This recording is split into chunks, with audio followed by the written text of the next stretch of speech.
अगला टॉपिक जो हम पढ़ने जा रहे हैं वो है सीएनसी मशीन का प्रतिदिन अनुरक्षण, daily maintenance of a CNC machine. और हमको ये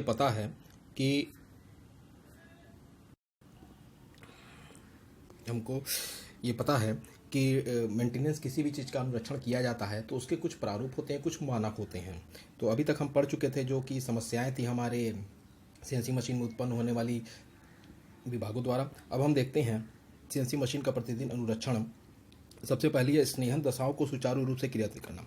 इस स्नेहन का मतलब होता है, यहाँ पर स्नेहन का मतलब हो गया लुब्रिकेशन कंडीशन सुचारू रूप से क्रियान्वित करना। मतलब अगर हम लुब्रिकेंट का सुचारू ढंग से वो करते रहेंगे, लुब्रिकेशन करते रहेंगे मशीन के पार्ट्स पर, तब हमें कहीं भी कोई दिक्कत नहीं आएगी।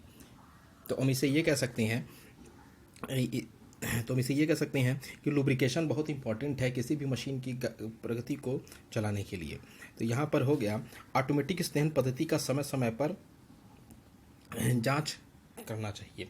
मीन्स अगर हम लुब्रिकेंट का प्रयोग बार बार कर रहे हैं, उसकी निरीक्षण कर रहे हैं, तो मशीन में कभी भी दिक्कत नहीं आएगी। तो सीएनसी मशीन का अनुरक्षण हमेशा हमको लुब्रिकेंट के द्वारा करना चाहिए, जिससे कि हमें उसमें दिक्कत होने की संभावना बहुत कम मिलेगी। फिर है एक अच्छा स्नेहन पद्धति अंगों के यांत्रिक टूट फूट को कम करता है। एक अच्छा स्नेहन, अ गुड लुब्रिकेंट सिस्टम, उनके जो पार्ट्स रहेंगे मशीनों के, वो उनके टूट फूट को कम करेगा। भाई लुब्रिकेंट है, मशीन चलते चलते गर्म हो जाती है, लुब्रिकेंट उसमें जब डालते हैं तो वो उसको क्या करता है, थोड़ा ठंडा करता है, कूल करता है, और उसके अंदर की ऊष्मा को अवशोषित कर लेता है, जिससे कि उसके अंगों के पार्ट्स में क्या होता है, अवरोध कम होगा, टूट फूट कम होगी। इसका परफेक्ट एग्जाम्पल मैं आपको दूँ, ट्रेन के पहिए जो कि लगातार चलते रहते हैं, 12 घंटा 14 घंटा हमेशा चलते रहते हैं, उन पहियों के बीच में जो जहाँ बेयरिंग लगी होती है वहाँ पर हम लुब्रिकेशन करते हैं, जिससे कि वो उन पहियों में जो गर्मी उत्पन्न होती है, वो लुब्रिकेशन उस गर्मी को, उनकी ऊष्मा को अवशोषित कर लेता है, जिससे कि धीरे धीरे उनको ठंडक मिलती है और वो पहिए में कहीं टूट फूट नहीं होती है, या बियरिंग में कहीं टूट फूट नहीं होती है। वो बियरिंग नहीं तो अगर गर्म हो जाएगी ऊष्मा के कारण, पहियों के चलने के कारण, तो वो टूट जाएगी, जिससे कि बहुत बड़ा हादसा हो जाएगा। इस वजह से हमेशा हम बियरिंग में लुब्रिकेशन करते हैं, जिससे कि वो उनकी पहियों की गति के कारण जो ऊष्मा उत्पन्न हो रही है उनको अवशोषित कर सके और वो ठंडक उनको प्रदान कर सके। उसी प्रकार से सेम कंडीशन हमारे मशीनों में भी है कि मशीन के अंगों को हम हमेशा लुब्रिकेट करते रहें, जिससे कि उनके अंदर किसी प्रकार की कोई समस्या उत्पन्न न हो। दूसरी है सीएनसी मशीन की यथार्थता की जाँच एवं समायोजन। सीएनसी की मशीनिंग की सटीकता का नियमित रूप से निरीक्षण करना चाहिए।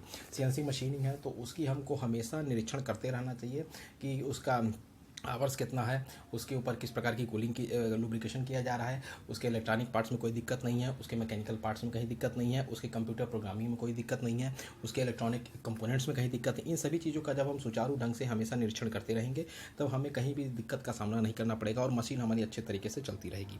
इसका मतलब यही हुआ कि उसकी यथार्थता की जाँच करती जाए, यथार्थता की हमेशा जाँच की जानी चाहिए। समायोजन शुद्धता के लिए किया जाता है। समायोजन मीन्स सबका समायोजित कर दिया जाए, मतलब सभी चीज़ को एक बार में समायोजित कर लिया जाए कि हर डिपार्टमेंट का वर्क अपना सुचारू ढंग से चल रहा है, इसमें कहीं कोई प्रकार की दिक्कत नहीं है। तीसरा है निरीक्षण और महत्वपूर्ण घटक की सप्लाई। मीन्स विभिन्न स्वतः इनपुट डिवाइसेज जैसे सर्वोमीटर, गाइड मार्क, स्पिंडल गियर की सफाई एवं निरीक्षण आवश्यक होता है। मतलब हम देखते हैं कि मशीन चलती रहती है और उस पर सफाई बहुत कम ही की जाती है, और सफाई नहीं होने की वजह से उनके पार्ट्स पर धूल जम जाते हैं, और वही धूल के पार्ट्स धीरे धीरे कार्बन का रूप ले लेते हैं, और जिससे कि मशीन के अंगों में ये इन्फेक्शन क्रिएट हो जाता है और उनके अंदर धीरे धीरे खराबियाँ शुरू होते जाती हैं। तो हम हमेशा इनकी सफाई करते रहनी चाहिए, जैसे कि सर्वोमीटर, फिर उनके गाइड मार्क, फिर उसके स्पिंडल, फिर उसके गियर की समय समय पर सफाई और निरीक्षण करते रहें, कि सफाई हमेशा करते रहें। और निरीक्षण का मतलब ये हुआ कि उनका हमेशा इंस्पेक्शन करते रहें कि उनके जो गियर के दांत हैं वो सही प्रकार से हैं कि नहीं, वो टूटे तो नहीं है चलने के बाद, उनकी स्पीड कितनी है, स्पीड ऐसा नहीं है कम होती चली जा रही है। तो ये सब चीज़ों की जाँच हमेशा करते रहें तो कहीं दिक्कत नहीं आएगी। फिर लंबे समय तक उपयोग में नहीं होने पर मशीन खाली ही चलाएं। जैसे अगर हमें कोई सीएनसी मशीन है, उसका हम प्रोडक्शन में यूज कर रहे हैं, अगर बहुत समय हो गया उसका प्रोडक्शन में यूज नहीं कर पा रहे हैं, तो मशीन को हम बिना किसी कार्य के ही चला दें, 10-15 मिनट के लिए ऐसे चला के छोड़ दें, जिससे कि उसके मशीन के सारे पार्ट्स रवा हो जाए, रनिंग कंडीशन में आ जाए, जिससे कि बहुत दिन अगर हम उसको बंद रखेंगे मशीनों को, तो वो अपने आप धीरे धीरे उनके पार्ट्स में कहीं ना कहीं रस्टिंग शुरू हो जाती है, जंग लगना शुरू हो जाती है, और जब वो चलते रहते हैं, रनिंग कंडीशन में रहेगी, तो उसमें कहीं प्रकार की दिक्कत नहीं आएगी। इसीलिए इसमें कहा गया कि अगर प्रोडक्शन की प्रक्रिया बंद है या कोई कार्य नहीं किया जा रहा है तो उसको खाली समय में चलने के लिए छोड़ दें, जिससे कि उनके पार्ट्स में कहीं प्रकार की किसी भी प्रकार की कोई भी बंद होने की संभावना नहीं रहेगी या रस्टिंग करने की संभावना नहीं रहेगी। फिर स्टोरेज बैटरी को समय समय पर बदलना। स्टोरेज बैटरी, इसमें प्रयुक्त स्टोरेज बैटरी को समय समय पर बदलते रहना चाहिए तथा कंप्यूटर के डिस्प्ले पैनल पर निम्न बैटरी क्षमता का अलार्म या सिग्नल प्रदर्शित होना चाहिए।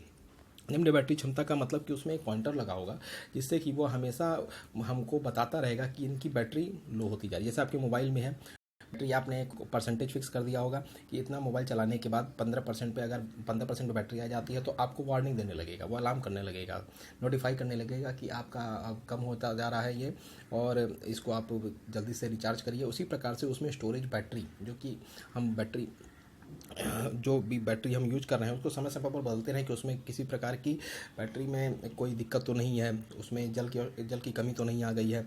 ये सब चीज़ों को बार बार चेक करने से हमें मशीन की समस्याओं का निराकरण आसानी से किया जा सकता है। और जो भी कंप्यूटर का डिस्प्ले पैनल है उस पर भी बैटरी की क्षमता हमेशा बताते रहेगा कि बैटरी, हम इतना देर से मशीन को चला रहे हैं तो उसका जो पैनल पर शो करने लगेगा कि बैटरी क्षमता कम होती जा रही है, उसको रिचार्ज करें या इसमें स्टोरेज की बैटरी को सही प्रकार से यूज करें, जिससे कि उसके अंदर कोई दिक्कत ना आए। तो ये सारी हम दिक्कत पढ़ चुके हैं इसमें, कि सबसे पहले थी आपकी स्नेहन दशाओं को सुचारू रूप से नियंत्रित करना। स्नेहन की दशाओं को मीन्स लुब्रिकेशन सिस्टम को सुचारू ढंग से देते रहें, उस और सीएनसी मशीन की यथार्थ एक्यूरेसी की जांच हमेशा करते रहें। समायोजन मीन्स उनको जब समायोजित कर लेंगे तो उनकी शुद्धता भी बढ़ जाएगी। समायोजित में हम शुद्धता को बढ़ाते हैं एक्यूरेसी प्राप्त करने के लिए। और फिर निरीक्षण इंस्पेक्शन को हम करते रहें कि साफ़ सफाई उसकी बनी हुई है कि नहीं बनी है, और उनका निरीक्षण हमेशा करते रहें समय समय पर। और लंबे समय तक अगर मशीन उपयोग में नहीं है तब भी उसको थोड़ी देर के लिए खुले चला के छोड़ दें, जिससे कि वो मशीन अपने पुराने कंडीशन में आ जाएगी और उसके सारे पार्ट्स आपस में रनिंग करने लगेंगे।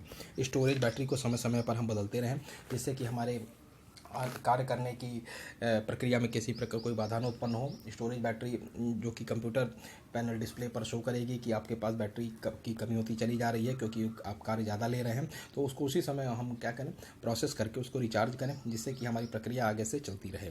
तो ये 5 प्रकार के हमारे सीएनसी मशीन का अनुरक्षण हम प्रतिदिन तरीके से कर सकते हैं। सिंपल एक हम इसको समराइज करते हैं। पहली चीज़ लुब्रिकेशन उनका सुचारू ढंग से होता है। दूसरा, उनका एक्यूरेसी हमेशा चेक करती रहे, निरीक्षण किया जा सके। तीसरा, फिर उनकी क्या कहते हैं, उनको समय समय पर हमेशा सफाई दी जाए, उन्हें प्रोडक्शन दिया जाए। फिर उनको समय समय पर हमेशा चलाया जाए, रनिंग कंडीशन में लाई जाए, और उनको समय समय पर उनके स्टोरेज बैटरी को भी बार बार चेक किया जाए। अगर ख़राब कंडीशन में है तो उसको उसी समय तत्काल में बदल दिया जाए। ये सब सारी चीज़ें हैं जो कि एक मशीन को चलाने में बहुत ही महत्वपूर्ण योगदान देती हैं।